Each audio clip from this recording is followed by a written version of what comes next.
सबसे पहला थीम न्याय का थीम। प्रधानमंत्री ने कहा कि 15 लाख रुपए हर बैंक अकाउंट में डालेंगे, और वो झूठ था। पूरा देश जानता है कि वो झूठ था। हमने उनकी बात पकड़ी और मैंने मैनिफेस्टो कमेटी से पूछा और कहा कि सच्चाई निकाल के हमें दीजिए। हिंदुस्तान के गरीब लोगों के बैंक अकाउंट में सचमुच हिंदुस्तान की सरकार कितना पैसा डाल सकती है? और एक नंबर दिया उन्होंने मुझे, 72,000 रुपए हर साल। गरीबी परिवार 72,000। और यह कांग्रेस पार्टी की पहली गारंटी है कि हिंदुस्तान के 20% सबसे गरीब परिवारों को हर महीने उनके बैंक अकाउंट में कांग्रेस पार्टी की सरकार डायरेक्ट पैसा डालेगी। एक साल में 72,000, 5 साल में 3,60,000। इससे दो काम होंगे। पहला काम, गरीबों के जेब में पैसा जाएगा, किसानों के जेब में डायरेक्ट पैसा जाएगा, पहली बार। और दूसरा काम, जो नरेंद्र मोदी जी ने नोटबंदी करके, जीएसटी करके हिंदुस्तान की अर्थव्यवस्था की धज्जियां उड़ा दी हैं, जैम कर दी पूरी अर्थव्यवस्था को, वो अर्थव्यवस्था एक बार फिर जंप स्टार्ट होकर चालू हो जाएगी। सबसे बड़े दो मुद्दे हैं, रोजगार और किसान। देश में युवाओं को रोजगार नहीं मिल रहा है। नरेंद्र मोदी ने 2 करोड़ की बात की, झूठ। मैंने इस मामले में भी मैनिफेस्टो कमेटी से कहा, मुझे आप सच्चाई बताइए, सच्चाई क्या है? 2 करोड़ नहीं किए जा सकते तो आप मुझे बताइए सच्चाई क्या है। मैं सच्चाई बोलना चाहता हूं, और सच्चाई बड़ी क्लियर है।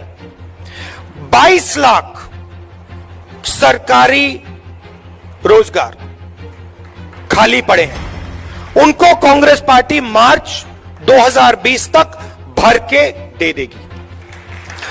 10 लाख युवाओं को ग्राम पंचायतों में रोजगार दिया जा सकता है। उन 10 लाख युवाओं को कांग्रेस पार्टी ग्राम पंचायतों में रोजगार दे देगी। एंटरप्रेन्योर्स के लिए, आज अगर आप एंटरप्रेन्योरशिप करना चाहते हैं, मेक इन इंडिया की दुनिया में आप बिजनेस खोलना चाहते हैं, अलग अलग डिपार्टमेंट से आपको परमिशन लेनी पड़ती है, रिश्वत देनी पड़ती है। हमने एक बहुत इनोवेटिव आइडिया निकाला है। 3 साल के लिए हिंदुस्तान के युवाओं को बिजनेस खोलने के लिए कोई परमिशन की जरूरत नहीं, किसी से कोई परमिशन लेने की जरूरत नहीं। आप जाइए, एकदम बिजनेस खोलिए, जो बिजनेस आप करना चाहते हैं करिए, हिंदुस्तान को रोजगार दिलवाइए। आप हिंदुस्तान को रोजगार दिलवाएंगे, हम आपकी मदद करेंगे, बैंक के दरवाजे आपके लिए खोलेंगे। 3 साल के लिए कोई परमिशन की जरूरत नहीं। किसान की बात आप लोग जानते हैं, मध्य प्रदेश, छत्तीसगढ़, राजस्थान, पंजाब, कर्नाटक में कांग्रेस पार्टी ने कर्जा माफ किया। 10 दिन के अंदर कहा था, हम 10 दिन में कर देंगे, 2 दिन के अंदर कर दिया। तो हमारी आप इंटेंशन अच्छी तरह समझ सकते हो। तो किसानों के लिए हमने 2 चीजें, बड़ी चीजें सोची हैं। एक कि एक सेपरेट किसान बजट होना चाहिए, जैसे रेलवे बजट होता था, किसानों का एक सेपरेट बजट होना चाहिए। हिंदुस्तान के किसान को मालूम होना चाहिए कि उसको कितना पैसा दिया जा रहा है, उसकी एमएसपी कितनी बढ़ाई जाएगी, सब उसके सामने होना चाहिए। दूध का दूध, पानी का पानी होना चाहिए। तो ये हमारा पहला स्टेप। और दूसरा ऐतिहासिक स्टेप, हिस्टोरिकल स्टेप। देखिए, करोड़पति बैंक लोन लेते हैं। आपने देखा, अनिल अंबानी जैसे लोग, मेहुल चोकसी जैसे लोग, नीरव मोदी जैसे लोग चोरी करके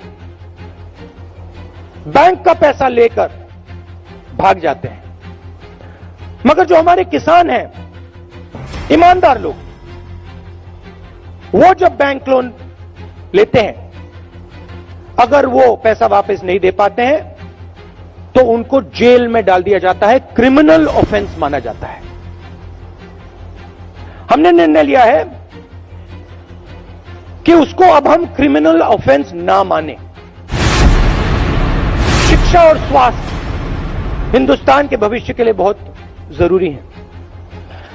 शिक्षा में हमने निर्णय लिया है कि जीडीपी का 6% पैसा 6% पैसा हिंदुस्तान की शिक्षा में दिया जाए। यूनिवर्सिटीज, कॉलेजेस, आईआईटीज, आईआईएम, हमारे जो बेहतर सबसे टॉप क्वालिटी के इंस्टीट्यूशंस हैं, हम उनको सब जगह सब लोगों के लिए एक्सेसिबल बनाना चाहते हैं। तो एजुकेशन के लिए हमारा 6% बजट का टारगेट है। नरेंद्र मोदी जी की सरकार ने उसको रिड्यूस किया है, यूपीए के समय से रिड्यूस किया।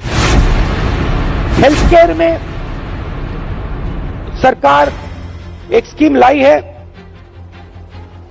बेसिकली स्कीम का लक्ष्य हिंदुस्तान की जनता से पैसा लेकर 10-15 उद्योगपतियों को इंश्योरेंस के माध्यम से उनके जेब में पैसा डालना।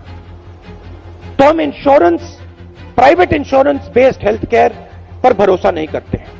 हम सरकारी अस्पतालों को, सरकारी पब्लिक हेल्थ को मजबूत करने का काम करेंगे और हमारा फोकस होगा